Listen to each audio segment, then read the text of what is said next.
Welcome to Close Listening. I'm Zach Morgenstern, joined as always by silent co-host Ludwig von B.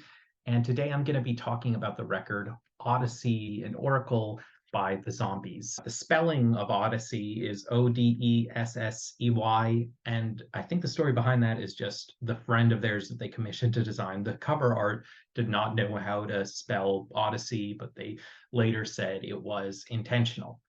This is obviously a very psychedelic title and very psychedelic cover art, and I don't think it actually suits the album. I feel like maybe they should have swapped album titles with Cream's Disraeli Gears, because while this is a very 60s album, certainly part of the psychedelic tradition, it's not like a truly weird odyssey, a journey out of space and time. But what it is very reminiscent of is the Beach Boys. So if you listen to Pet Sounds or even more so Smiley Smile, it has that kind of weird structure to a lot of these songs. The verses and choruses don't quite go together. That feels like they're kind of stitched in place. But what works really well for this one is, unlike the Beach Boys, where you had Brian Wilson with all these very innovative ideas, and the other guys, at least at first, just knowing how to do the surf stuff and sing backup vocals and being awkwardly on there. As far as I can tell, this was truly a team effort. You had both Rod Argent and Chris White writing songs. So even though it has that weird stitched feel to it, the songs feel like complete ideas that everyone is committed to, and they manage to both sound weird, experimental, ambitious, but still for the most part work as catchy pop songs. Track number one is Care of Cell 44. So listening to this one sounded very poppy. It kind of sounds like Good Day Sunshine by the Beatles, albeit meets Heroes and Villains by the Beach Boys, a bit more stitched together experimental stuff. What can be easy to miss is that it's a song about male correspondence between a prisoner and their partner, excited for the prisoner to come out of prison and rediscover the world. Track number two is called A Rose for Emily. This is a fairly upbeat song in its sound, sung in a choral fashion. Lots of these songs you can hear both the lead and the backup vocals with equal volume. Again, kind of Beach Boys like. Below the surface, it does have dark subject matter. It's kind of Eleanor Rigby-esque, a woman fated to a life of loneliness. For further context, this is supposedly based on a story by William Faulkner, which I have not read. There seemed to be a decent amount of literary influence on this record. The track number three is called Maybe After She's Gone. This is also one that's a bit on the poppier side, though sounds again like one of the poppier things from Pet Sounds. And it takes a fairly simple concept, but just words it in a slightly unusual way. Maybe after he's gone, she'll come back to love me again. Track number four is called Beechwood Park. This song is a haunting house feel to it. It's given a unique swirly sound, supposedly thanks to its guitar being run through a device called a Leslie cabinet. And as far as I can tell, it's not about a park at all. It's about a mansion that was converted into a private school. I guess in England, a lot of mansions are called something park. But yeah, this song feels very Halloween. And it's funny, when you read people's reviews of this record, they say it feels very autumnal. And I would agree, there's a kind of dark but warm, beautiful feel to a lot of it.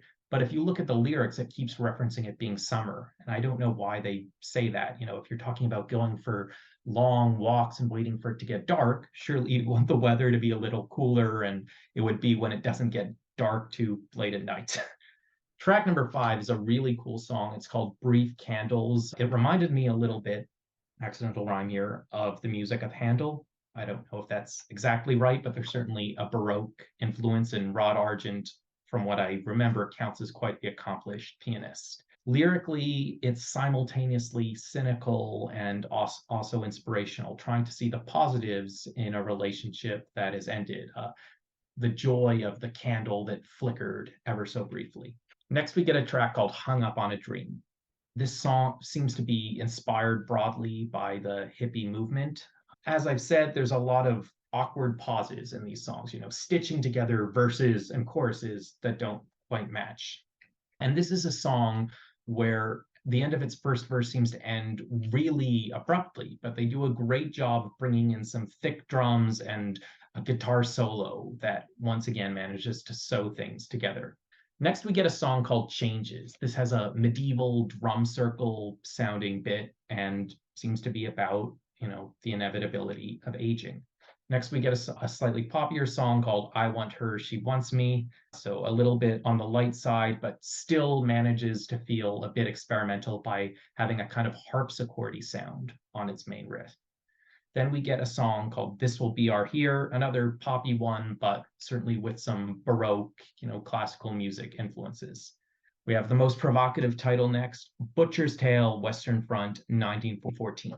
So this one has an accordion sound as its primary instrument. So yeah, sounds a bit weirder, maybe a bit less catchy than the other stuff, but not too far off. And it mixes that in with some more psychedelic sounding modern keyboards. So nothing in this record is truly in one place. Then we get a song called Friends of Mine. And this one, it sounds like this is one of the catchiest songs on the record. But then when you listen closely to what its harmonized chorus is saying, it's literally the names of couples. And I don't know, it sounds kind of corny because they just sound all so white British posh. Jim and Christy, Jim and Jean. I don't remember exactly how it goes, but it was a sweet idea, just honoring all the couples they knew and being happy that all those couples were together and happy, even though many of them would go on to break up. This album ends with its most famous song, Time of the Season. It opens with that sound, kind of like a soda can opening.